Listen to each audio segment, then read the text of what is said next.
This is boot camp. We go inside the basic training programs of military and law enforcement agencies to find out what it takes to join the ranks of those willing to make the sacrifice to protect and serve their country. 158, 157, 156, 155, 154, 153,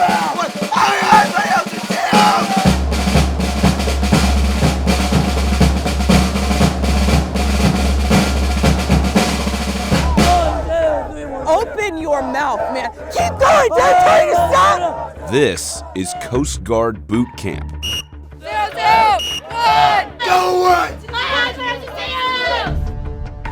Before they get to serve in the United States Coast Guard, all recruits have to graduate from the Coast Guard's 8-week basic training program. Get louder than that! Oh my God! Get away from me! Oh my God! It's not easy. There's a reason the program is designed the way it is. We have people from all walks of life that come here. It is a small portion of the youth of this nation that are at least attempting to raise their hand and do something bigger than themselves. Basic training happens here at United States Coast Guard Training Center Cape May, located at the southernmost point of New Jersey. But before they get to Cape May, all incoming recruits report to the USO Lounge at the Philadelphia airport. It's where they spend their final moments before beginning their journeys as Coast Guardsmen.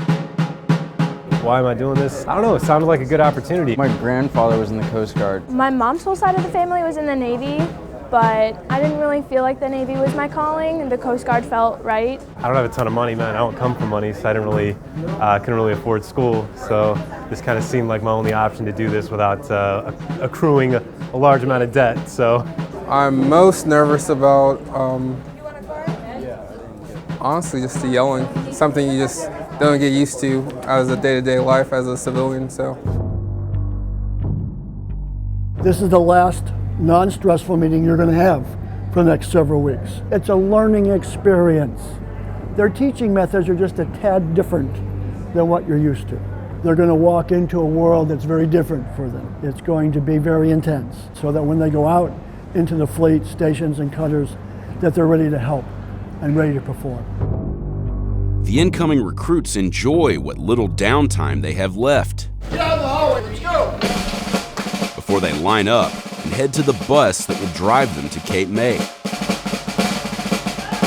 Okay, Coast Guard, tough 8 weeks ahead of you. What's the motto of the Coast Guard? Semper Paratus. I can't hear you! Semper Paratus! All right. The motto of the Coast Guard is Semper Paratus. It means always ready. These new recruits have about 2 hours to get ready for what happens the second their bus ride is over. Get on the train! Aye, what? What? Hurry up! Obviously, there's a shock and awe factor to it. Kind of everything goes haywire for a little bit. While we do need to instill that little bit of fear and sense of urgency in them that evening, Your shorty! Yes, sir! the main goal is get them in the building and get them processed and get the paperwork where it needs to go and get them in the rack. Do it now, aye. The first incarnation of the Coast Guard was born in 1790. Secretary of the Treasury Alexander Hamilton lobbied Congress to construct a fleet of 10 large ships, or cutters, intended to enforce tariffs on vessels entering U.S. ports. In 1915, the U.S. Revenue Cutter Service merged with the U.S. Life-Saving Service to form what we know today as the United States Coast Guard. Since then, the Coast Guard has been involved in every major United States military conflict. Today, the Coast Guard has more than 40,000 men and women on active duty, and over 30,000 more serving in reserve and auxiliary capacities. And it all begins here. On a cold week in November, we spent 4 days at Training Center Cape May, allowing us to observe different companies at various stages of the 8-week boot camp.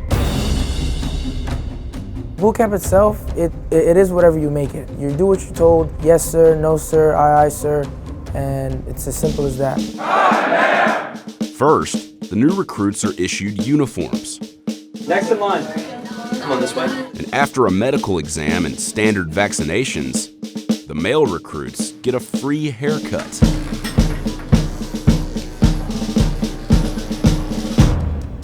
Then, it's time for the initial physical fitness assessment, where the recruits have to do as many push-ups and sit-ups as they can in 1 minute.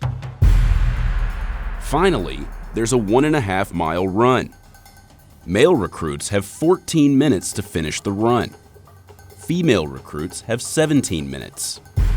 Not every recruit passes on their first try, but they do get another chance.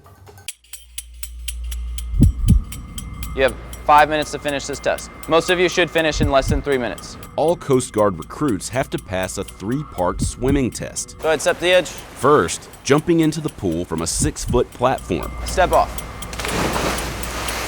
Then, a 100-meter swim.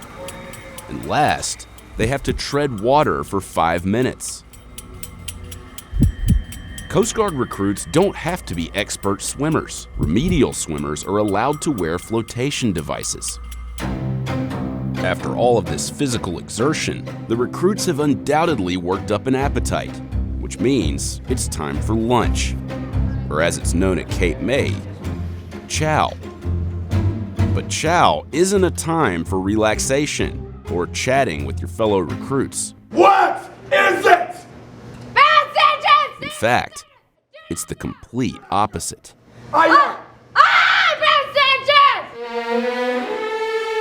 Let's go. Move your feet. How about you move a little faster, man? No, get out. That's not where you sit. That's not where you sit. You have someone right there telling you where to go. This should be one of the most relaxing times they have, you would think, but that is when all eyes are on them. You're not special, and you didn't shave last night like we told you. A razor never touched your face. As soon as you get back from medical, I am taking you in there and ensuring that you shave. You probably think that you get a little break from the company commanders, but when you go to your seats, the company commanders are staring you down and they're asking you questions. Tell me about a Class Bravo fire. Who was Alex Haley? Tell me about Commodore Bertov.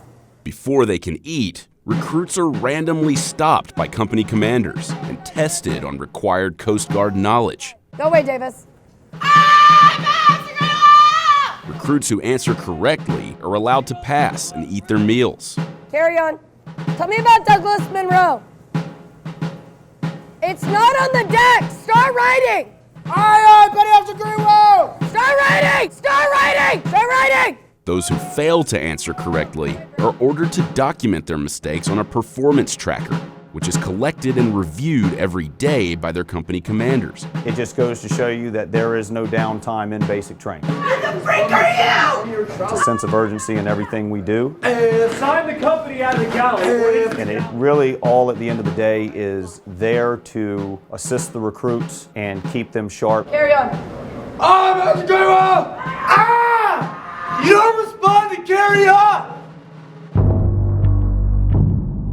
And as boot camp goes on, it doesn't get any easier outside the galley. We're going outside to play some games because of some stuff that you did. If an individual recruit makes a mistake in boot camp, the entire company pays for it. So this is what I don't understand. I don't understand why we're in week 06. We still have gear adrift in our damn squad bays. We still can't push in the hooks on our freaking racks, our laundry hooks. We're being lazy, Sierra, aren't we? I'm glad you agree. Fire, fire, fire. Fire, fire, fire! When recruits hear their company commander say fire, fire, fire, it often means they're about to get smoked. 4-9, 4-8, 4-7, 4-6, 4-5. Find some real estate. The smoke sessions, if you will, are the physical exertion of energy to reinstill to them that what they were doing was not the correct thing. Stop anticipating my command. We'll just keep playing this game until you get louder. Straight out in front of you. I was walking through their squad bays, their racks weren't made properly, just little minute attention to detail things that they should know as week 06 recruits, and so they got punished for it. Getting smoked it's rough. It's hard to push through sometimes, but at the end of it, you feel better because you made it through. You feel like it makes you stronger. Get on the deck! Oh, did we lose count? Do we need to start over? Just do one good push-up. Usually in this week of training, we don't really discipline them as much, but we still have to uphold standards, and if they're not meeting those standards, then that's when we use these tools. Have we had enough? We need to be just as tough as the Marines, the Army, the Air Force, and the Navy. So we have to also be held up to that standard as well. Minute 2-6 probation on the quarterdeck. Recruits who don't meet the standards of their company commanders are put on probation, which is signified by wearing a red belt. Are you even using your brain press? You get put on probation when you're like falling behind the company, you have like an attitude problem. You wear a red belt that says, I need special attention, I need extra help, I need you to put the spotlight on me for a couple days. Recruits in need of even more motivation enter a program known as RAMP, which stands for Recruit Attitude Motivational Program. Recruits in RAMP are required to wear a red vest. RAMP is a program we have in place for the recruits who don't seem to grasp the basic fundamentals of getting on board and aligning themselves with the Coast Guard core values. It gives them a chance to step back, realize the bigger picture, and that it means more than just the individuality in which brought the recruits to the training center. It's how they operate as a team and as a cohesive unit. When we filmed this, these recruits were completely unsupervised and weren't being ordered by their company commanders. Get over here, Wentler! Get over here, Wentler! I don't understand why the hell everyone is counting but you. And then you cross that threshold when I can see you, then you start doing the right thing. Get over here. Get over here. Get over here. Chair sit. Chair sit. Feet shoulder width apart right now. Doing the right thing even when no one's looking. Say it, you. Doing the right thing when no one's looking! Louder. Doing the right thing when no one's looking! Louder. Doing the right thing when no one's looking! Louder. Doing the right thing when no one's looking! Doing the right thing when no one's looking! Doing the right thing when no one's looking! Doing the right thing when no one's looking! Shut your mouth! I'm So take it, tell me exactly why. Why you think it's okay to do whatever the hell you want, and then someone sees you and then, oop, wake up, time for me to start doing the right thing. Not good to go! Not good to go! I'm really good! Get upright. I'm really good! Fly away from me. I'm really good! In addition to undergoing intense physical and psychological challenges, the recruits actually spend the bulk of their time in the classroom. The Coast Guard basic training is heavy in academics. It's almost, we use the term sometimes that it's like drinking information through a fire hose. Recruits are trained to fight fires. This so-called wet room is used to simulate a fire on a Coast Guard cutter, giving the recruits a realistic firefighting scenario. The recruits are trained in marksmanship and seamanship. We're gonna practice on our knots right now, so everybody get your lanyards out really quick. While filming in this class, Come up through. one recruit gestured towards our camera. An officer spotted this, and while the recruit was privately reprimanded for the offense, the entire company would have to pay the price. You people want to act like actual crazy people all day at seamanship? I got a tool for that. 200 seconds, back online with a full canteen, go. Fly, fly, fly, little blue blurs, little blue blurs. Ears. Feet shoulder width apart right now. Get your canteens above your skulls. Fingers interlaced, cap facing the overhead. You people have absolutely no self-discipline. Absolutely no self-discipline. So you're just going to remind yourselves, We have no self-discipline. Go. We have no self-discipline. We have no self-discipline. We have no self-discipline. Get your biceps to your ear. Get your biceps to your ear. We have no Scream your face off. Get louder. Get louder. We have no self-discipline. We have no self-discipline. We have no self-discipline. We have no self-discipline. We have no self-discipline. Get it up, Lindsay. Up. We have no self-discipline. We have no self-discipline. Hey, Lindsay, you taking a nice little break now that I turned my back? No, that's good. Hey, let's add a few minutes for that there, Victor. Thank you, shipmate. Thank you. Thank you, shipmate. Thank you. We have no self-discipline. We have no self-discipline. We have no self-discipline. You might think a small water bottle with water in it isn't that heavy, but after 20 minutes, your shoulders kind of get a little heavy, and once the sweat starts dripping in your eyes, you want to definitely put it down. But let me advise you, do not put it down because you will be holding the water bottle up for a longer period of times. Taking a nice little break, Yelton. Taking a nice little break, Yelton. No, that's good. We have no self-discipline.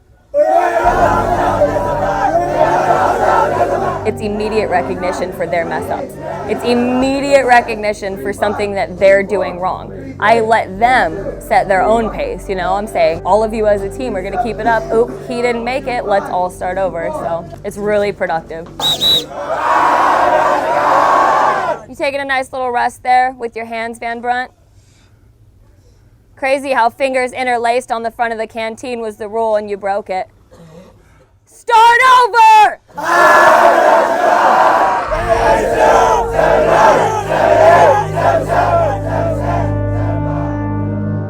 Very challenging to get through it. You just almost laugh at your own pain because you're out of breath from screaming so loud, your shoulders are burning. It's a huge relief when the whistle blows and you get told to put your arms down.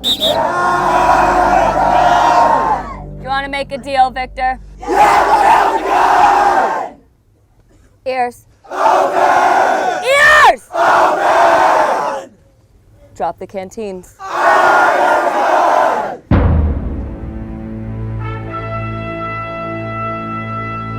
Company, halt. Before graduation, recruits receive their orders for where they'll be stationed after they leave Cape May. Davis! Where'd you want to go, Davis? Let us know.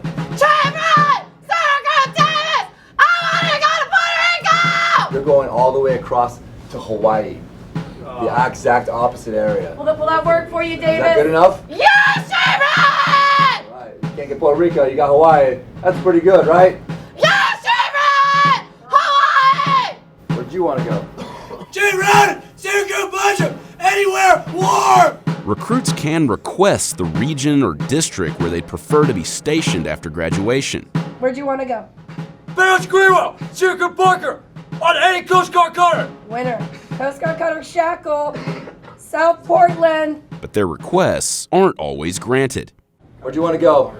J-Rod! Syracuse Tower! California! You're going to Alabama! Woo! Alabama! On the Friday of week 8, the recruits are ready for graduation.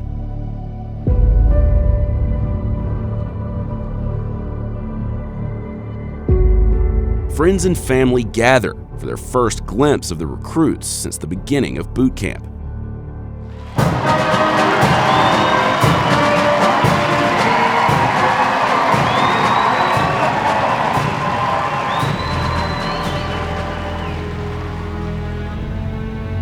They feel joy and accomplishment.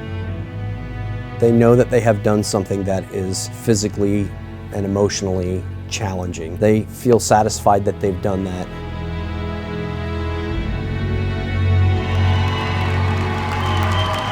Their parents are impressed because many times the parents see them for the first time as an adult, as an accomplished adult. We get a lot of credit for the change that goes on here in a lot of cases, we're just the catalyst. Recruits respond to the impetus themselves. They formulate the plan to change themselves as individuals and as a team, and they meet their company commander's standards. That's the you've actually done it. And that's, I think, what you see in the room today.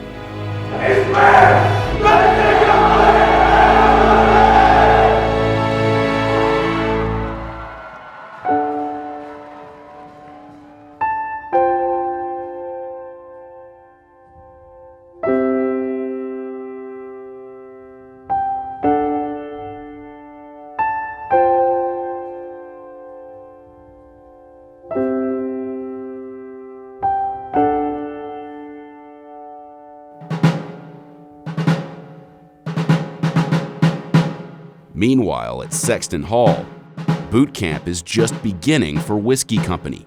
That's the group we first met at the Philadelphia airport. Attention on deck!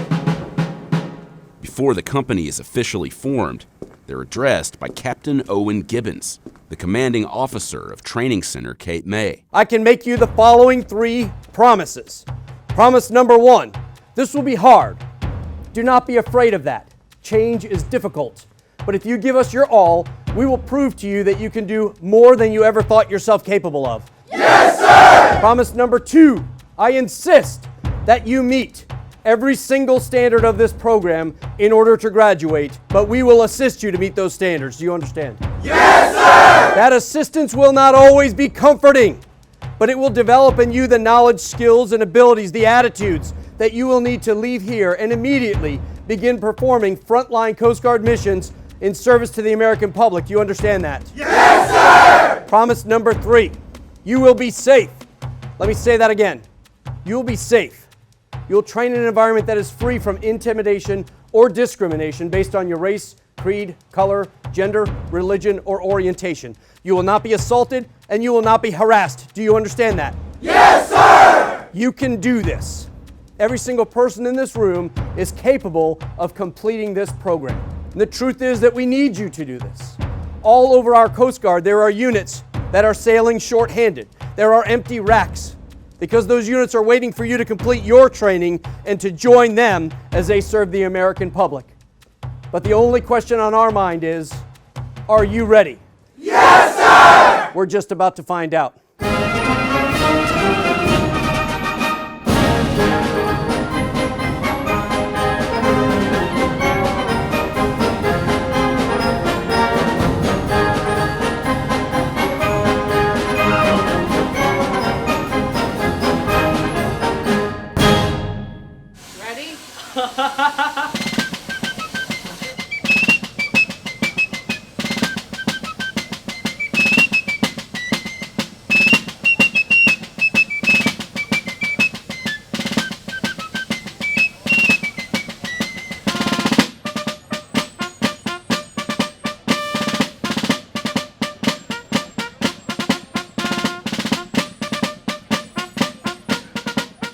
On a scorching Monday in July, over 1,200 cadet candidates arrived at the U.S. Military Academy for Reception Day.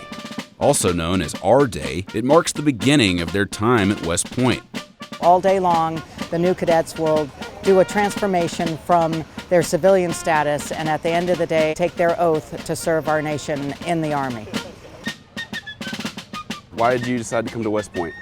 Both my brothers went here and it's a great school and I wanted to join the Army afterwards, so there's no better school to do that. All of my uncles, they served in the Army and they're telling me that all about the school, how great, and all the leaders that came from it, so I just want to follow in their footsteps.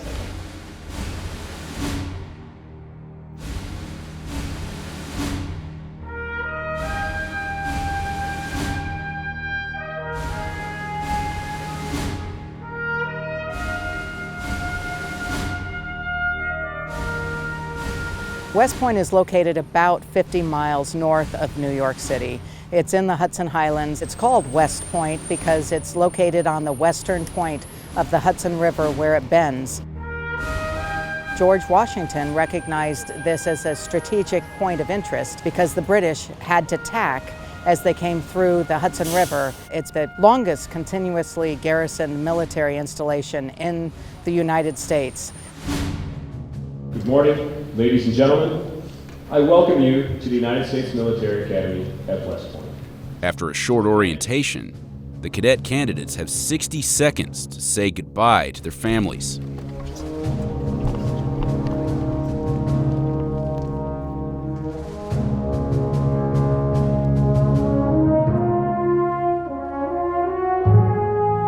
For the next 6 weeks, contact with family members, if any, is extremely limited.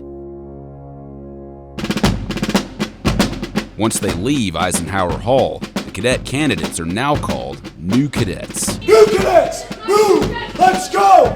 Up to the tape! Yo, move along the wall. Am I understood? Yes, sir. Speaker special. Look straight forward.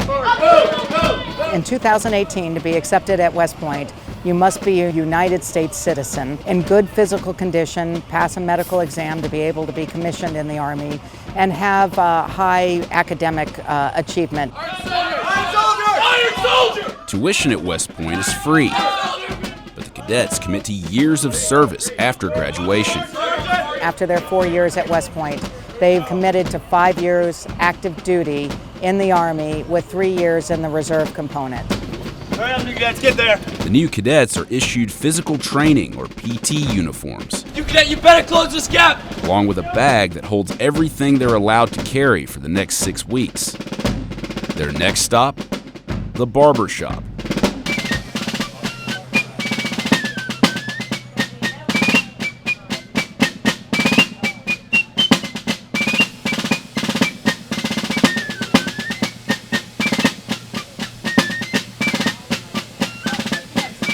Only the male new cadets are required to cut their hair. The female new cadets get to keep their locks. Hi, how are you? Thinking about West Point? What do you think? Maybe? Your brother and sister here? Pretty exciting. West Point started admitting women in 1976. Today, more than 20% of the cadets are female. Over 24% of the class of 2022 are women. Close that gap, new cadet. Close that gap. So we've seen a huge surge, not only in the interest in women applicants, but also the retention of women cadets. The new cadets are assigned to companies, where they learn the basics of taking orders You wait for all commands. Do not do things on your own initiative. and marching in formation. Right, new cadets. We have upperclassmen from the junior and senior classes that are here leading the new cadets. Let's go! You want your boots or not, they better be in the bag. So this is a leadership laboratory, not only for our new cadets, but also for our upper class as they work on their leadership skills. Everything the new cadets learn on our day culminates in the oath ceremony.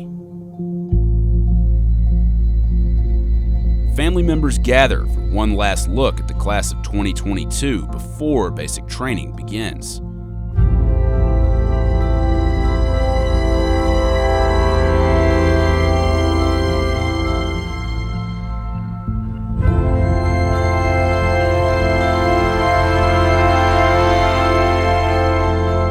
New cadets, raise your right hand and repeat after me.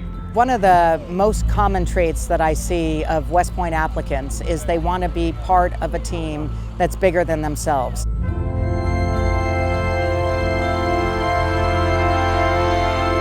Those who complete the rigorous 6 weeks of basic training will be formally accepted into the Corps of Cadets.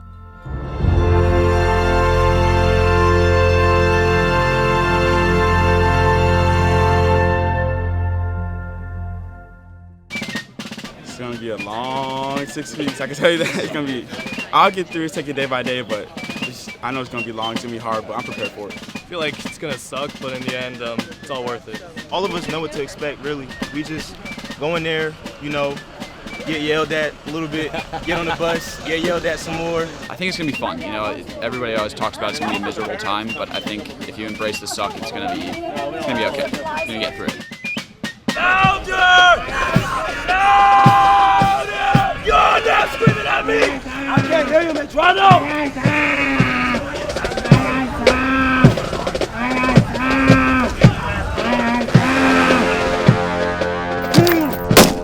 This is Marine Corps Boot Camp in Parris Island, South Carolina. Before they become United States Marines, all recruits have to graduate from the Marine Corps' 13-week basic training program, which tests them physically and psychologically. No one feels sorry for you! It's a pressure cooker for 12 weeks. Under the pressure of an intimidating drill instructor, someone that's putting you under the scrutiny of attention to detail every single day, and to a certain degree, everything you do is never going to be good enough. Everything at boot camp sucks. It's gonna hurt, it's gonna be painful, but it's only gonna hurt more if you look at it that way. Around! It's boot camp, and it's supposed to prepare you for the challenges that lie beyond. We spent 5 days at Parris Island, where we saw different companies at various stages of training. You will not run, you will walk. Get on the yellow footprints right now. Aye, sir! You will do what you're told to do, when you're told to do it, and without question. Do you understand? Yes, sir! On day 1 of boot camp, new recruits arrive at the receiving barracks, where they take their first steps toward becoming Marines by walking through these silver hatches, symbolizing the threshold between the outside world and Parris Island. You walk through these silver hatches once and never again. Do you understand? Aye, sir! Once inside, recruits are processed and assigned to their platoons. Put it up! Yes, ma'am! I know you were told to come with your hair down! Put it up in a bun, bun. I'm out! After graduation, Marines commit to a minimum of 4 years of service. Upon entering the Corps, an entry-level private will earn around $20,000 a year. Sit down. Yes, sir.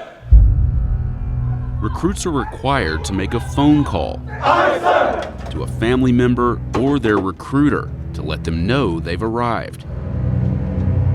This is Recruit Hatcher. I've arrived safely at Parris Island. Please do not send any food or bulky items. They're only allowed to read the script printed for them inside the phone bank. I will contact you in 7 to 9 days by letter with my new address. Thank you for your support. Goodbye for now. Yes, sir. Get in the class. Hey, sir! Recruits are given 3 chances to get someone on the line. Sir, my recruit is not answering, sir. Call him again. Not every recruit is able to make a connection. If there is no answer, hang it up and close it. Aye, sir. But they won't have long to dwell on it. The Marine Corps Recruit Depot in Parris Island sits on 8,000 acres of the South Carolina Low Country. It's one of 2 enlisted recruit depots in the United States. The other is in San Diego, where only male recruits are trained. Around 20,000 recruits graduate from Parris Island every year before joining the more than 180,000 Marines actively serving today. We take young men and women from all walks of life, all cultures. Maybe they were rich, maybe they were poor. They've got different religious backgrounds. They are the melting pot of America. And they come here with one common goal, and that's to be a United States Marine. Parris Island, South Carolina. Here, everyday Americans become Marines, the toughest fighting men in the world. Male recruits have been trained at Parris Island since 1915. Female recruits began to train there in 1949. Today, females comprise under 25% of recruits at Parris Island, and approximately 8% of the United States Marine Corps, the lowest percentage of any United States military branch.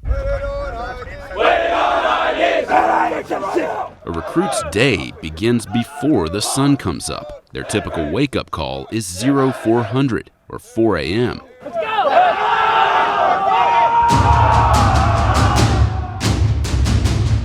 Recruits endure an intense series of physical challenges. Floor 3! Am I hearing that right? Floor 3! Yes, sir! Fail! Some recruits arrive in better shape than others. Some never did anything more than sit on a couch, as a couch potato. And some may have been collegiate athletes. So there's a vast spread of what their athletic fitness and ability is. Aye, sir! Much of their training happens here, in Leatherneck Square, where a series of intimidating obstacles comprise the confidence course.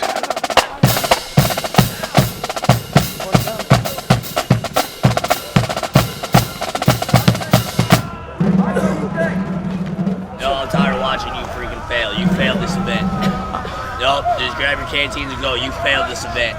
May this have one more try, sir. What did I just say? Aye, sir. What did I just say? Aye, sir. Go! Aye, sir. The training program is progressive in nature. It starts out in a crawl, walk, run approach throughout training. 99.9% of those that get here can complete all those requirements at the end of training, regardless of how they started. I'm slipping, please. Please help. I don't want to do this. I don't. No, I'm not. Please. Good Lord, son. Any recruit with a fear of heights gets the chance to conquer that fear, courtesy of this 47-foot-tall tower. Recruits must rappel down using 2 different methods. For me, the rappel tower was hard because I sort of had a fear of heights. Grab below my right hand with your right hand. You have to trust the rope. So there's nothing to be worried about. You'll be safe all the time. Can you please help me? I'm trying to help you, son. I don't want to go down. Recruits with a phobia of heights have little choice but to face their fear. One of the most dreaded parts of training is the gas chamber. Crush, crush, crush, crush. Where recruits are exposed to CS gas, more commonly known as tear gas.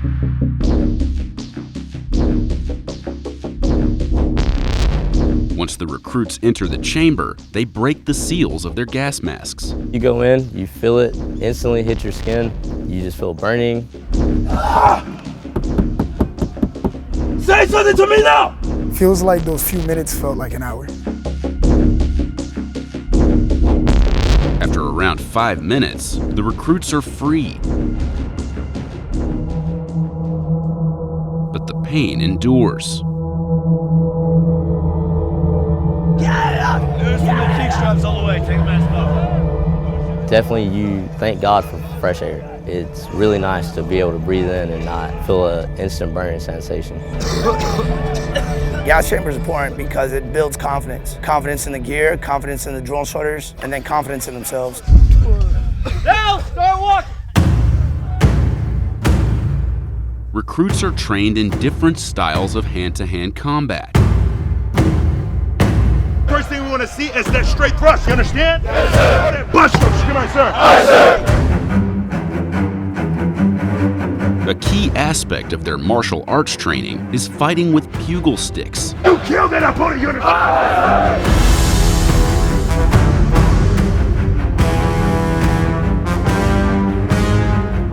The pugil stick techniques are intended to mirror those used in combat while using a bayonet.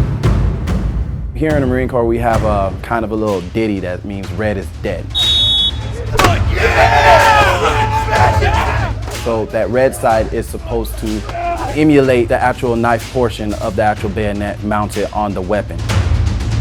So anything that you strike with that red tip, 9 times out of 10 are either going to be incapacitated or laid to rest. Honestly, it gives them an opportunity to blow off a little steam. They have a lot of pent-up aggression, especially towards maybe their drill instructors. They're out there, they're actually doing what they feel like they signed up to do, which is learn how to combat the enemy. Recruits also practice with actual bayonets. Fight back, you! And engage in other types of hand-to-hand combat. Grab the muscle! Although male and female recruits do intersect during training, platoons are separated by gender. And although the recruit depot has experimented with integration before, the Marine Corps is the only military branch that separates male and female recruits during basic training. Yes, sir! Ready, one. According to the Corps, every Marine is first and foremost a rifleman. Recruits spend the bulk of 2 weeks devoted to marksmanship. The first of which sees few shots actually fired. First off is the fundamentals. They have to understand how to aim. They have to understand exactly how to breathe when they're taking that shot. They have to understand exactly how to squeeze the trigger and how to have follow-through and recovery with a rifle. Combat operations is the foundation for every single Marine, regardless of what your occupation is. What it is to sit behind a rifle, look down that barrel, and be able to put lead on target. Aye, sir. You are going to swim until you pass that ladder. Aye, sir. The Marine Corps is defined as an amphibious warfare force. Therefore, swimming plays a key role in training. If you see another recruit up there and there's more than 5, you're going to win. You're making me lose my mind. Aye, sir. During swim week, recruits go through numerous exercises in the pool while wearing their camouflage uniforms. But training at Parris Island isn't all physical. Recruits also spend long hours in the classroom. But what may seem like downtime can end at any moment. When a drill instructor decides to order an impromptu cardio session. At Parris Island, it's what's known as getting slayed. It's an experience. You realize the thing you've done to get in a sand pit, and then you realize, okay, that hurt, so let's not do that again. Physically it hurts, but me personally, I never worried about the pain I was feeling in my body. It was more thinking about the mistake I made and how I need to correct it the next time. So there's going to be some chaos, because when they come here, we want to tear them down a little bit, and then we want to bring them back up into the mold of what it is to be a United States Marine.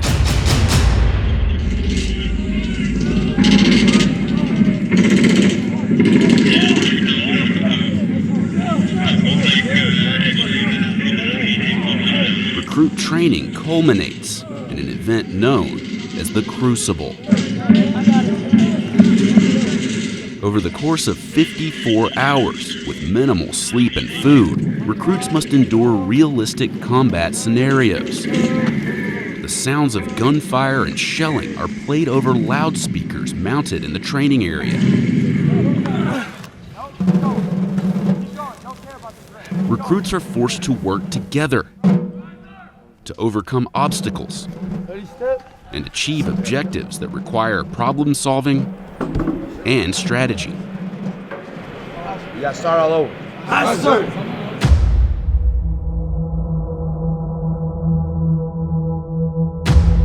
This is what we saw on the second day. The recruits had become exhausted and irritable. Catch us ready. Ready. Jumping. Jump away. Just jump. Jump. You're not even jumping. Aye, sir. You're just falling down. Aye, sir. Aye, sir. You know, you go through a really rough time. You start thinking, man, like, it's hot, I'm thirsty, my arms haven't felt this bad in my whole life. We're halfway there, come on. You just keep looking at the person to the left and right, and you're like, well, he's doing it, I gotta keep going. Like, I'm not gonna let him do it on his own. Come on. So there's no reason not to push. Once the Crucible is complete, these recruits officially become Marines.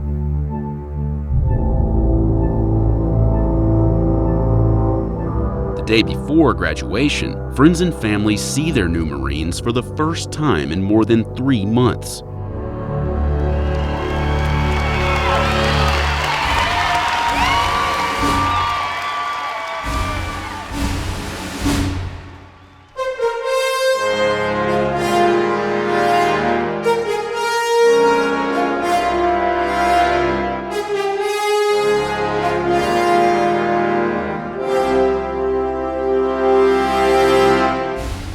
Families that come down for graduation day that haven't seen their son or daughter in about 3 months immediately notice not only a physical but an intangible difference. When they walk across that parade deck on training day 70 and they graduate, they're no longer recruits, they're Marines.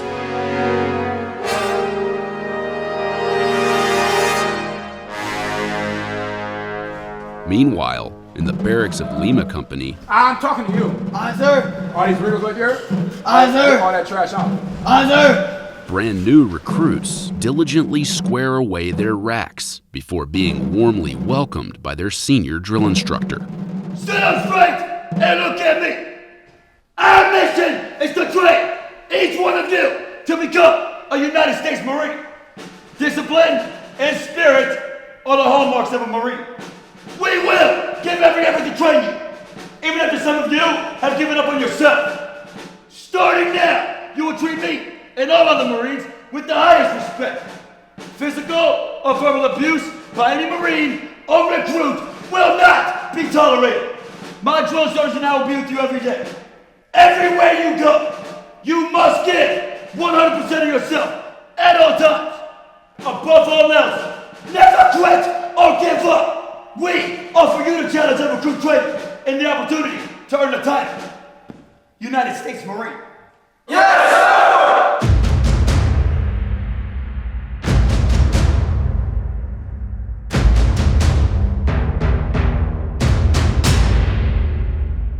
Close your eyes.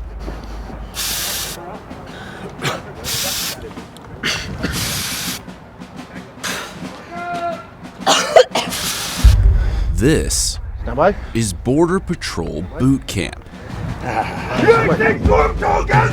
Before they serve in the United States Border Patrol, all trainees have to graduate from the Border Patrol Academy's 6-month basic training program. From day one, our goal is to make sure that they are prepared to handle anything that they may encounter in the field, no matter what obstacle is thrown at them.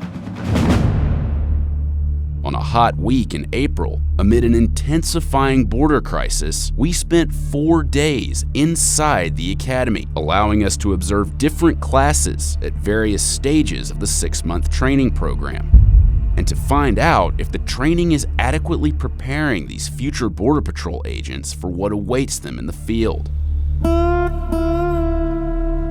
During our visit to the academy in April, most of the training that we saw focused on law enforcement scenarios, like this one.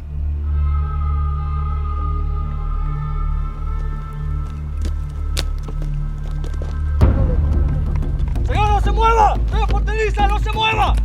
¡Ay! ¡Stop! Drop that gun! ¡No se mueva, señor!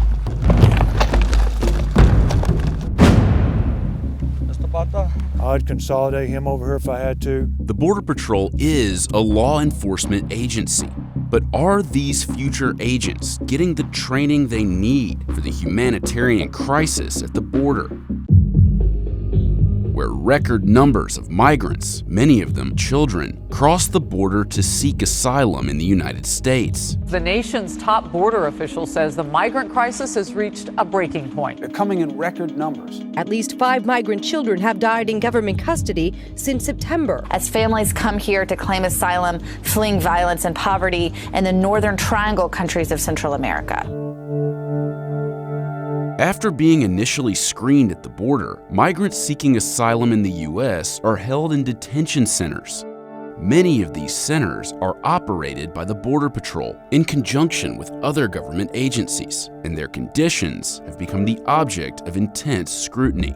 The feds have now moved nearly 300 migrant children out of a Border Patrol facility near El Paso after reports of horrendous conditions. In June of 2019, a team of attorneys who visited a Border Patrol-run detention center in Clint, Texas, told the Associated Press that 250 children had been detained for over 3 weeks without adequate food, water, and sanitation. Outbreaks of scabies, shingles, and chickenpox were spreading among the hundreds of children. Days after the news about the Clint facility broke, Acting U.S. Customs and Border Protection Commissioner John Sanders tendered his resignation. In that last facility, I was not safe. A group of lawmakers visited the facility, including Democratic Congresswoman Alexandria Ocasio-Cortez, who compared the conditions of the detention centers to concentration camps. Although the Border Patrol is tasked with operating detention centers, we didn't see any training during our visit to the academy. Ustedes por estos permisos? Aside from learning to communicate in Spanish, that was specifically focused on working in the centers. In a statement to Business Insider, a Customs and Border Protection spokesperson said that the Border Patrol Academy does not conduct training related to detention officer duties, adding that once a trainee graduates, graduates and arrives at their station, it becomes the duty and responsibility of their station to further train the new agent on local policies and procedures. When asked if the academy had any future plans to change its training based on the reports about the detention centers, the CBP spokesperson offered no indication that any such plans exist. So what kind of training do Border Patrol agents get at the academy? And how did we get here in the first place? The Border Patrol was established in 1924 with 2 stations, at the U.S.-Mexico border in El Paso, Texas, and near the Canadian border in Detroit. Its main objective? Combating bootleggers smuggling liquor during Prohibition. Whenever illegal hooch or beer was discovered by the feds, it met the same fate. Crack open the kegs and let the contents flow down the drain. And it was a very bloody time. We lost over 31 officers during that time period. There were times when there were shootouts 2 or 3 times a day for a whole month. We still like to remember that once upon a time, Texas had its own president. When we built our capital at Austin, we built it big, like the one at Washington. Texas begins where Mexico leaves off. And nowadays, along the whole 1,000 miles of frontier, the Border Patrol's on the job, day and night. In the 1950s, the number of migrants crossing from Mexico spiked. And the Eisenhower administration responded with an initiative officially known as Operation Wetback, named after a racist slur used to describe Mexican migrants. Over 1 million people were deported, and Border Patrol enforcement activities plummeted. That is, until the 70s. Amid the flow of illegal drugs from Mexico, the number of deportations skyrocketed to the highest levels in decades. Okay, units, let's shut it off. Stay positions. There's enough to keep us busy for a while. Since then, illegal crossings have increased, and the Border Patrol has continued to be scrutinized for allegations of mistreatment toward migrants. The U.S. Customs and Border Protection has launched an investigation into a secret Facebook group where thousands of Border Patrol agents posted sexist memes and joked about migrant deaths. According to ProPublica, the group had about 9,500 members. We take all of the posts that were put out today very seriously. These do not represent the thoughts of the men and women of the U.S. Border Patrol. So who joins the Border Patrol? Today, about 19,000 men and women actively serve in the Border Patrol. Only 5% of the agency is female. 35! The biggest gender gap of any agency in the federal government. Slowly get on your feet! More than half of the 19,000 active Border Patrol agents are Hispanic. A lot of our agents who are Hispanic grew up on the southwest border, so they grew up around Border Patrol agents. We are honored that over half of the Border Patrol agents are a minority, serve as the majority in the Border Patrol. They want to protect and serve the communities where they grew up and where they're from. So how are Border Patrol agents prepared for the field? Basic training happens here at the Border Patrol Academy in Artesia, New Mexico, about 200 miles from the U.S.-Mexico border. Artesia is known for 3 major exports: refined oil, pecans, and Border Patrol agents.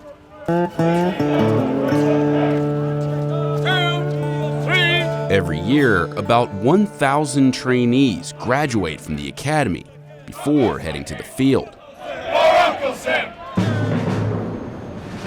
Before they get to Artesia, incoming trainees meet in El Paso and board a bus that takes them to the academy. I first decided to go to the Marines and gain some experience and eventually come into law enforcement. I was in the Army. I had an urge to continue my career path. I just wanted something a little bit more different.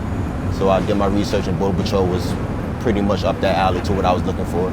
Well, it's a symbol of excellence, a symbol of pride that people are willing to defend the United States of America in a very thankless, dangerous job. So those type of people deserve respect, and I want to be one of those types of people. The Border Patrol says that thousands more agents are needed in the field, but has historically struggled to recruit and retain them.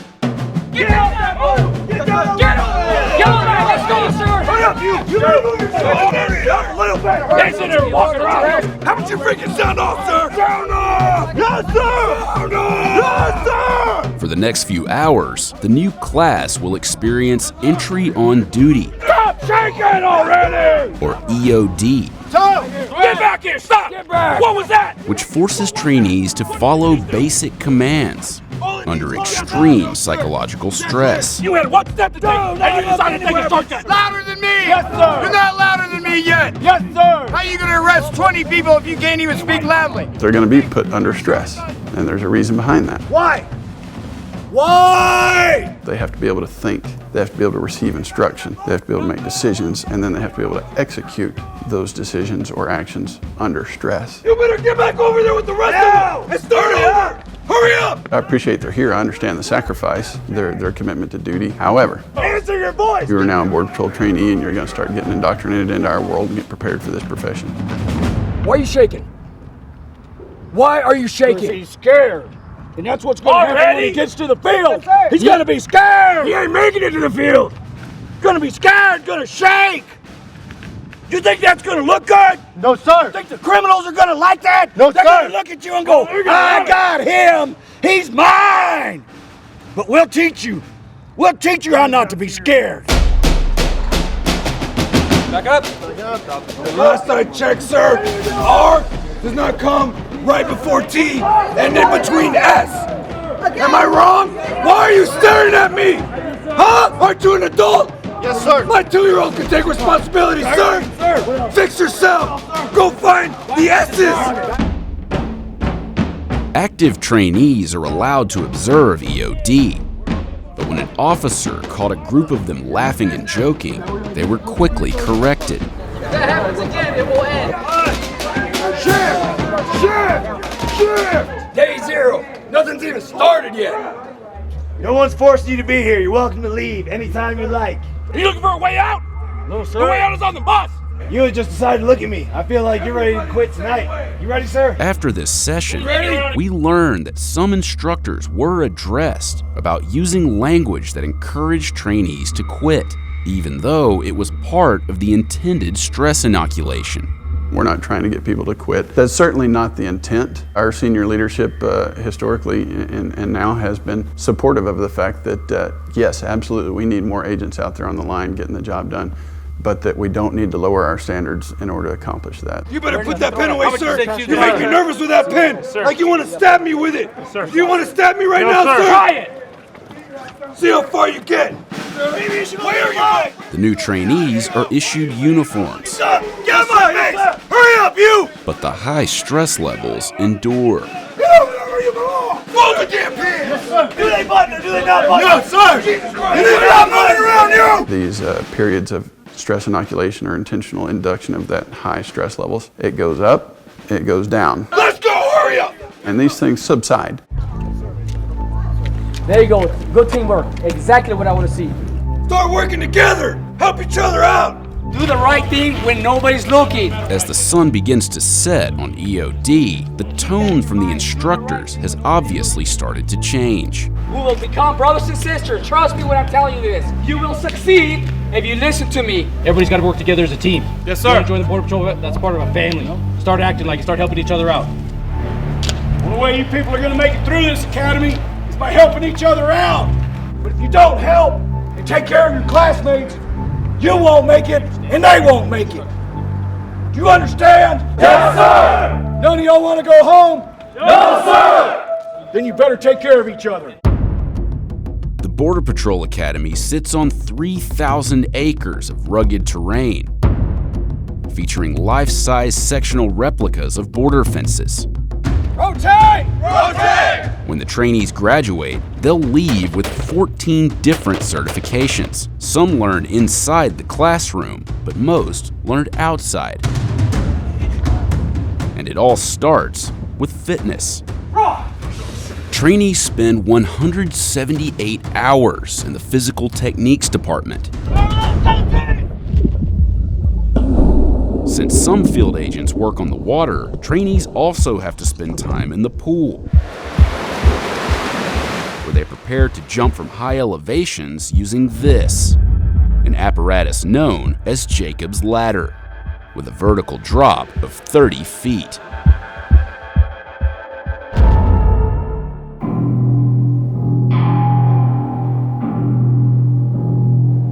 If these trainees appear a little uneasy, it's because they're about to experience perhaps the most dreaded part of training: OC exposure. Right.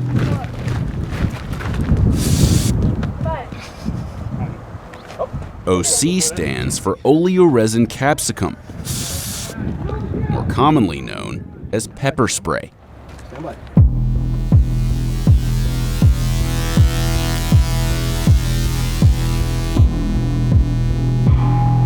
You've got to know how you're going to react if someone attacks you with the same thing.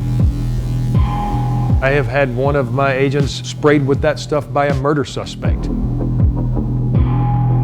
They've got to know what it's going to do to them should it be used against us. After being sprayed, Look over here. the trainees have to describe vehicles parked hundreds of yards away. Tell me how many cars do you see? 2 cars, 1 white Bose. You'd have to open your eyes up in order to see. In order to see the suspect, you have to open your eyes up. 3! No, there's not. You have to open your eyes in order to see. 4! You're gonna have to fight through it. 2. All right, come on, come on. The trainee must then confront an assailant, U.S. Border Patrol, get down on the ground! Get down on the ground! Good hit! Get down on the ground! detain him, and successfully call for backup. Kilo 17, Tango 30, Tango 35. 10-4, buck up! Come on, Roger. Finally, they're able to wash off the OC. But the pain lingers.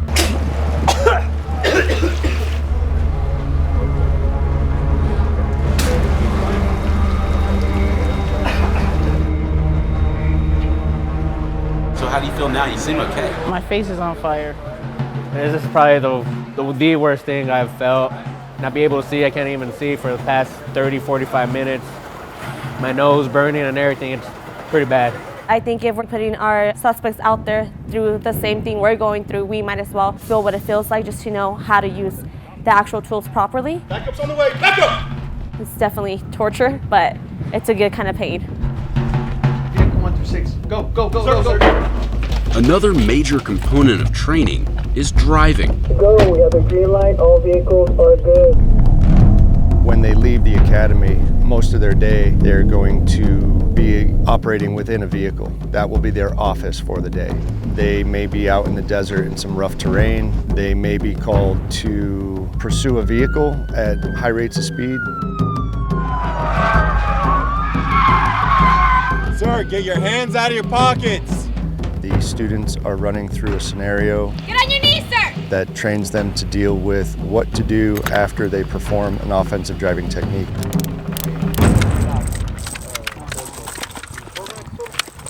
Trainees spend over 130 hours with the firearms department. While they're at the Border Patrol Academy, a single trainee will shoot 6,000 rounds of the pistol ammunition and about 10,000 rounds of the rifle. We start very slowly. We just initially give them a firearm and we say, okay, look at this weapon. Touch this weapon. There's no ammunition, there's no magazine. Let's take the weapon out of the holster. Let's start getting acclimated to how this weapon feels. And then we move on to the precision part. We fire the weapon and we see where the rounds go. So they're taking everything that we have taught them and they're now putting it together with movement. And that really is the culmination of everything that we're trying to do here. Make sure you guys can get to your magazine pouches. Make sure you can get to your pistol holster. Once the trainees learn how to use firearms, they then learn when to use them. And more importantly, when not to. This exercise is known as judgment. Trainees face off with role players who may or may not be a threat.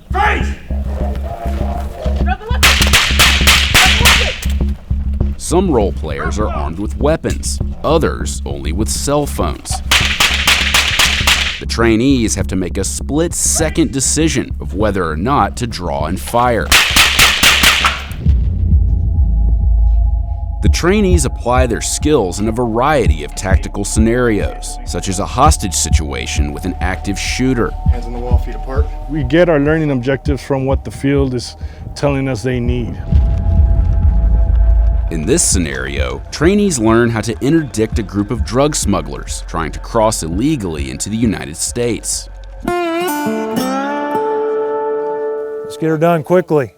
We use a lot of role playing, a lot of role players, both from the local area as well as detailed agents and instructors here at the Academy assigned on a rotational basis. ¿Cuánto tiempo, señor? Por favor, me está hinchando mucho, por favor. Llega en 30 minutos. The hired role players play a huge part in perhaps the most important aspect of training at the Academy: ¿Está usted aquí en los Estados Unidos ilegalmente? Spanish. Por estar en los Estados Unidos, señorita, ilegalmente, está bajo arresto.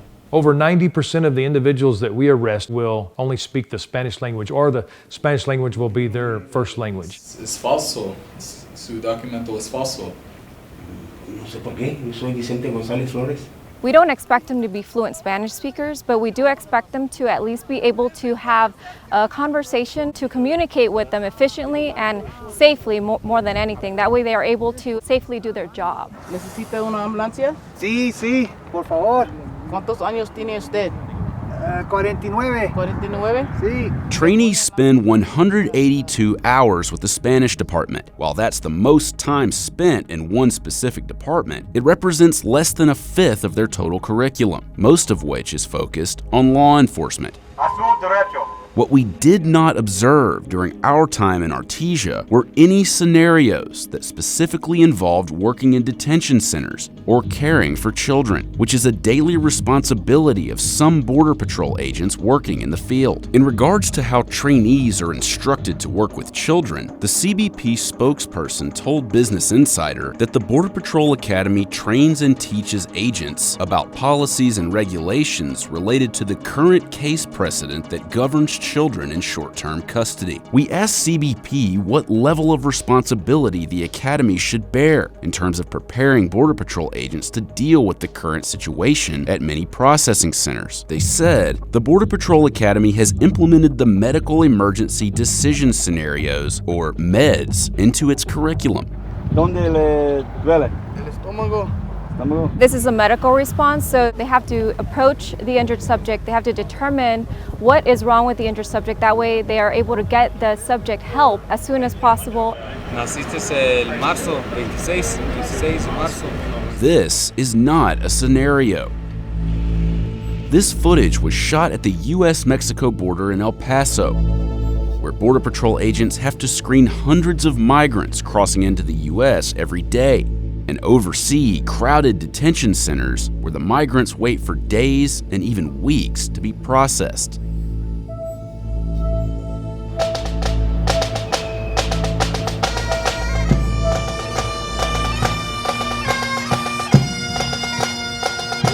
As a new class prepares to graduate, are they ready for what awaits them in the field? On graduation day, friends and family make the trip to Artesia to see their loved ones before they're deployed. Honor Guard! Retire the colors! Close ranks! Out! Less than 100 years, and we have 128 line of duty deaths. That's more than one a year. That's too many. At the beginning of training, each trainee is issued a silent partner, one of the 128 Border Patrol agents killed in action, represented by a card that they carry with them at all times. This is what we're trying to change.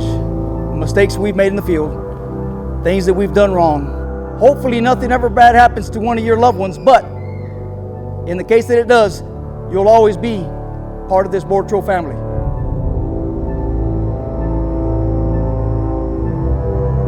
We're going to prepare them from day one how to take care of themselves, their partners, the people that they encounter. Treat them just like they would want a family member to be treated, and then go home to their families. I want them to look back and say, every day I was willing to put my life on the line for this country, and I served admirably, and I made a difference in the protection of America.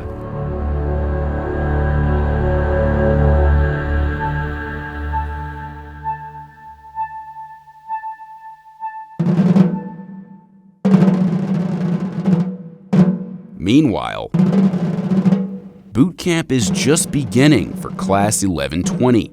That's the group we first met on the bus from El Paso, and we were on hand for the message that Academy Chief Dan M. Harris Jr. delivered to the class on day one of their training. Good afternoon, sir. Good afternoon, sir! Good afternoon, class. My name is Dan Harris Jr., and I am the chief of the United States Border Patrol Academy. And there are a few things that I need to tell you that you need to hear directly from me. I promise you, you're going to have to take someone's freedom away. And you are going to get that right when you leave here. Let's hope you don't ever have to take someone's life away. But you're asking me to give you the authority to do both of those things. And let me be crystal clear. If you bring dishonor to the United States Border Patrol, if you bring dishonor to the uniform you are wearing, I'm going to fire you. Is that understood? Yes, sir! Every single class tells me that same thing. There are men and women out there on the street on patrol right now in the desert who need you as their backup.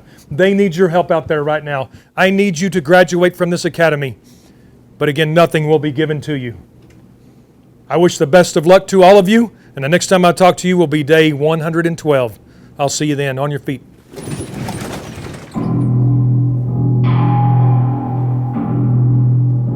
All yours.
On a sweltering Thursday in June, over 1,100 incoming freshmen, or plebes, arrive at the United States Naval Academy, where future officers prepare to be commissioned into the U.S. Navy and Marine Corps. To be accepted in the United States Naval Academy, it's a very rigorous process. It's a very competitive process. How are you? We were there for day one, known as Induction Day, or I-Day, which marks the beginning of their time at Annapolis. I knew I wanted to serve my country, so I knew I wanted to join the military. I just want to do something bigger than myself. I'm just so proud of them. We have worked really long and hard for this moment, and we just feel like all the hard work pays off. Good morning. Welcome aboard. I-Day kicks off Plebe Summer, a challenging 6-week basic training program that all future midshipmen are required to complete. It's a difficult program designed to be that way because what we're developing here, the leaders that we're developing, we expect to be enduring leaders. Just over 7% of the more than 16,000 applicants were admitted to the academy. 26% of the incoming class is female. It's pretty amazing to go in with my twin sister. We've always had a really special bond. And 40% is represented by minorities. This incoming class is probably one of our most diverse in recent years. We want everybody to be on the same even playing field so that we can build a common foundation for them to continue to grow upon. Located just 32 miles from Baltimore, the academy is situated on the banks of the Chesapeake Bay.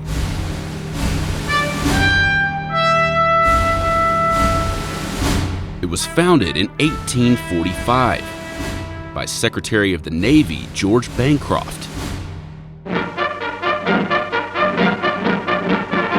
Annapolis graduation and ship assignments for fleet duty go out to 384 new ensigns. So it's goodbye to midshipman days and into officerhood, then to the 7 seas, the call of duty for these new officers of a mighty fleet. Good morning, big guy. What's your name? Matthew. Where are you from? Alabama. Once inside Alumni Hall, the plebes follow a green line that takes them through 23 different processing stations. Line up by your last name, permit to report, pack it out. The second station gives the plebes one last chance to discreetly dispose of any fake IDs, alcohol, or drugs. The plebes are breathalyzed and screened by medical personnel. 68. Female plebes have to take a pregnancy test. Here you go. Thank you. Enjoy. Each plebe is issued a 225-page book called Reef Points that introduces them to the Navy and the Naval Academy. Plebes are expected to memorize more than 1,000 facts in the book. You're gonna love it. Which they'll be tested on throughout the summer. Before they get their uniforms, all plebes have to make one more stop, the barber shop. There you go. Male plebes shave their heads. Oh my God. Female plebes can wear their hair in a tight bun. Otherwise, it must be no longer than chin length. Then, it's time for the plebes to get their gear. After uniform issue, they transfer all of their belongings into a single bag. So the first basic response, repeat after me, is sir, yes, sir. Sir, yes, sir. Sir, no, sir. Sir, no, sir. Before leaving Alumni Hall, they learn the Navy's basic customs and courtesies, including the proper way to salute.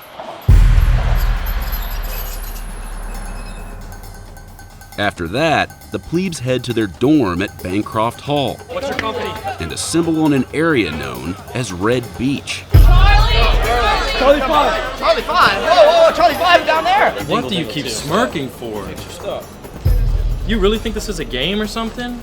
A select group of third-year midshipmen are known as detailers. No running, just walk fast. And are tasked with teaching proper protocol to the plebes. Now study and know the entire chain of command. Do you understand me? Sir, yes, sir. And to correct them when necessary. Your left hand, what do you think is wrong with it?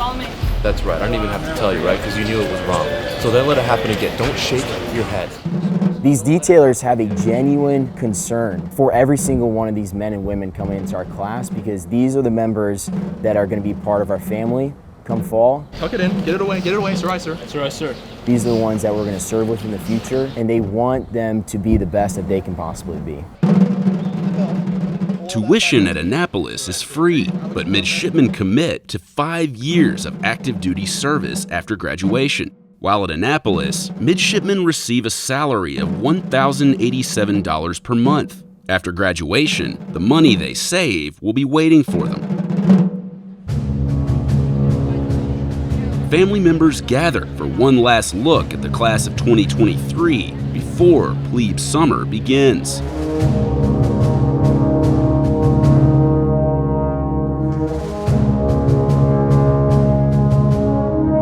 Everything the plebes learn on I-Day culminates in the oath ceremony held in Tecumseh Court. Class of 2023, please rise. Do you solemnly swear that you will support and defend the Constitution of the United States, and that you will well and faithfully discharge the duty of the office upon which you are about to enter? So help you God.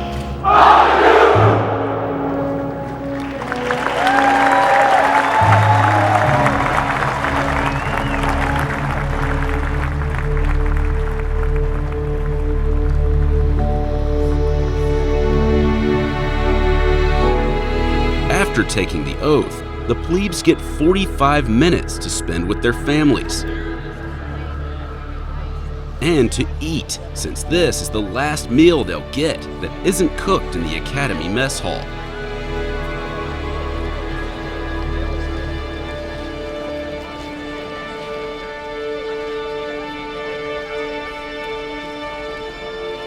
After 45 minutes, the plebes have to say goodbye.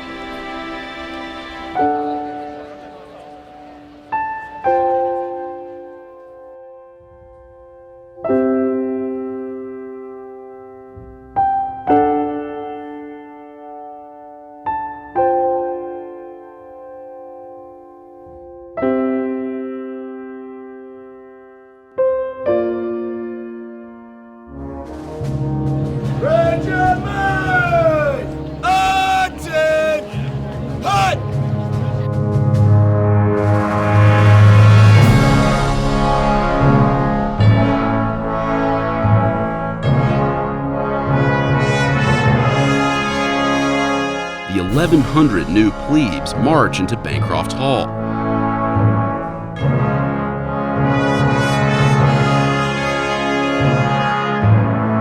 And when the doors close, their journey to becoming midshipmen officially begins.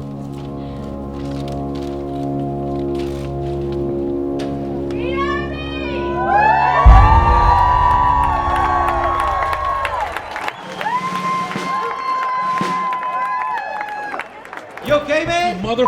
Hey, put the bat down! Police, drop the bat! I want you to take all the notions that you have about what we do in the Secret Service, that you've seen on the movies and on TV shows, and I want you to throw it out the window. The Secret Service is the premier law enforcement agency in the world. It is by far the best protective agency that's ever been. The Secret Service has a zero-fail mission. That is now your responsibility. That is now the weight on your shoulders. Now you have to earn it every single day.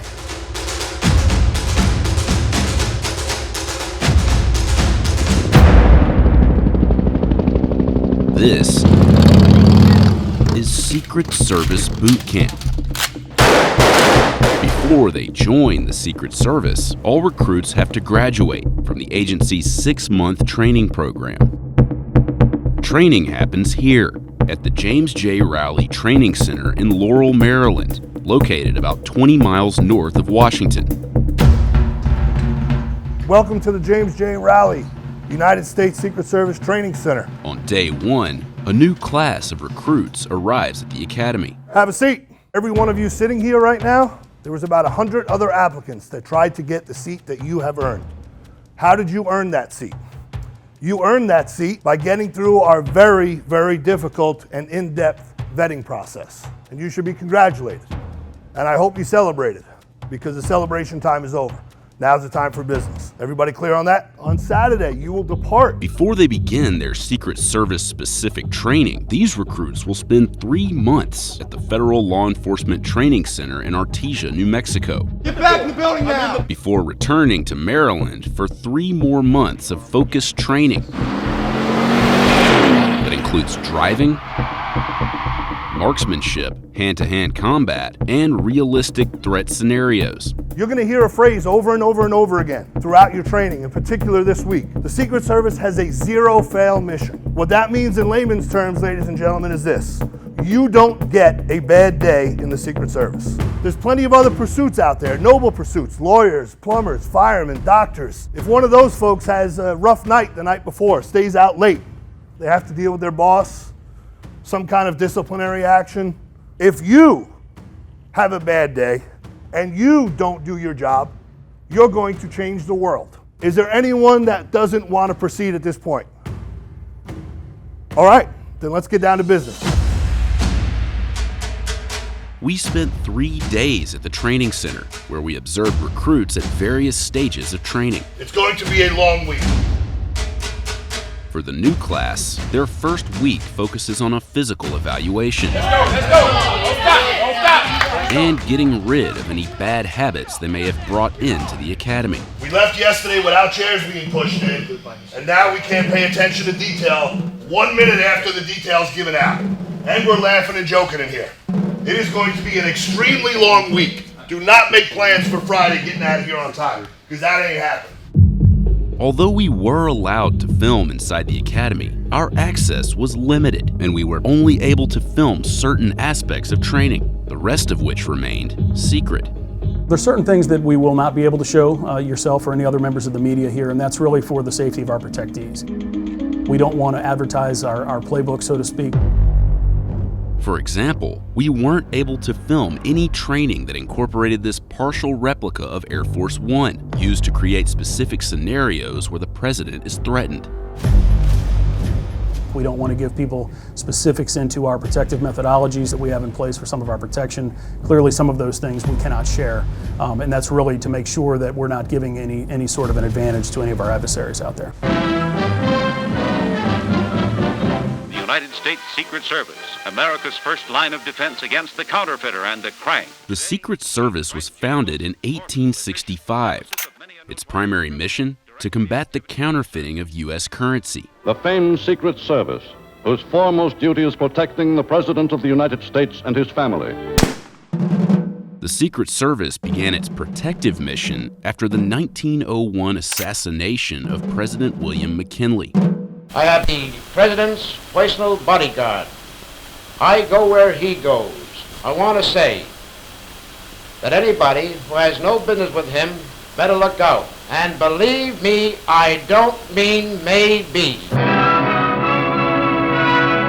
Since the Secret Service began its protective mission, the president has remained a target.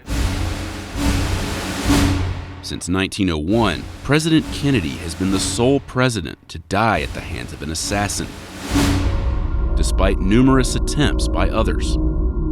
Like in 1994, when a gunman opened fire on the White House while President Clinton watched a football game inside. Due to the weight of our protective mission, we have to make sure that anyone in those positions is truly worthy of trust and confidence, which is our motto here. We're getting ready to go into another campaign year, so we have to build up our workforce in order to help support that. The base salary for new agents and officers starts as low as $47,000 a year. Potential recruits apply on the Secret Service website, but most applicants are eliminated during an intense vetting process. Generally, it takes quite a long time in order to get through our screening process. The very in-depth background checks, qualification to obtain a top secret clearance and maintain one, to undergo a polygraph examination, successfully pass that. They have a lot to be proud of just for the fact that they're sitting here. Stay right there. One thing to understand, guys, this is not a video game. In this exercise, recruits interact with a video screen that plays a scenario involving a potential threat to a protectee. Search up! Hey, stop moving! Stop moving! And are judged on how quickly they're able to assess and respond to the threat. So, there's the gun I knew I was going to find. What can I do with this? Recruits also engage with role players who create realistic law enforcement scenarios. I'll just hang it over here, officer. Working in motor vehicles plays a big part in training in what the Academy calls protective transportation. Recruits train behind the wheel of high-speed Dodge Chargers and Chevy Suburbans. The Secret Service's mission is to get protectees safely from point A to point B. The training that we provide enhances that mission, that foundational driving that they are going to need to be effective Secret Service agents. All right, is everybody ready? All right. Recruits also experience a rollover simulator to prepare them for what it's like inside a vehicle that's flipped over. Next four up. The instructor allowed us in the simulator. I'm upside down. To experience it from the inside. Recruits spend hours on the firing range. They cross paths with active agents who've come back to the academy for in-service training. Recruits engage in water-based scenarios, including being challenged to escape from this apparatus, which simulates being trapped in a helicopter that's flipped upside down underwater. You guys good? You still want to be here? Yes, ma'am. You guys ready to do some team tactics? Yes, ma'am. Recruits learn control tactics, used to detain and subdue an assailant. Male and female recruits train together throughout basic training. Of the approximately 7,000 people in the Secret Service, less than 25% are female. I'm gonna come around and check your seals one more time. One of the most challenging parts of training occurs when the recruits are exposed to tear gas.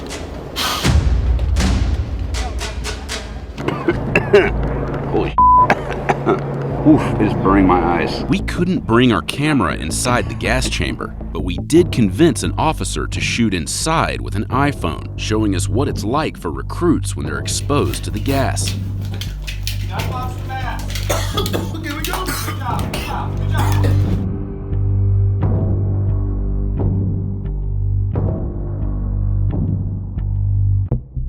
We weren't allowed to interview recruits during training or to film at graduation. Once training is complete, these future agents and officers begin their zero-fail mission against the backdrop of an intense election year in a nation divided by politics. We protect the office of the president. We're not political appointees. It doesn't matter to us who the people elect. We're going to protect those individuals with the same zealousness that we would regardless. Political opinions don't come into play at all. What we're focused on is training, preparing them to do the job that they're going to need to do, and that's all that counts for us.